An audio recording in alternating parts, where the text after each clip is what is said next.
இந்த சதுர்த்திக்கு கடலை சுண்டலோட இந்த மசாலா சுண்டலையும் ட்ரை பண்ணி பாருங்க.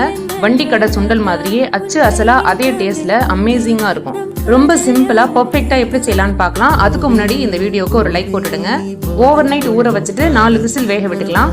அரை கிளாஸ் பட்டாணியை மிக்சியில மசிச்சு எடுத்துக்கோங்க. வேக வச்ச தண்ணியையும் எடுத்து வச்சுக்கோங்க. ஒரு வெங்காயம், ஒரு தக்காளி, 2 பச்சை மிளகாய், இஞ்சி, பூண்டு, புதினா.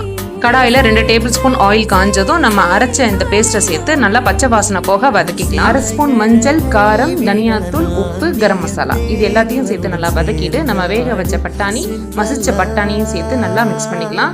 பட்டாணி வேக வச்ச தண்ணியையும் சேர்த்து ஒரு தப்பில் மிக்ஸ் பண்ணிட்டு ஒரு கொதி மட்டும் கொதிக்க விடுங்க. கரெக்டாக இந்த கன்சிஸ்டன்சி இருக்கிற மாதிரி பார்த்துக்கோங்க. இப்போ நம்மளோட பட்டாணி மசாலா ரெடி ஆயிடுச்சு. வெங்காயம், மல்லித்தலை, கேரட், மாங்காய் சேர்த்திங்கனாக்கா நம்மளோட வண்டி கடை சுண்டல் ரெடி.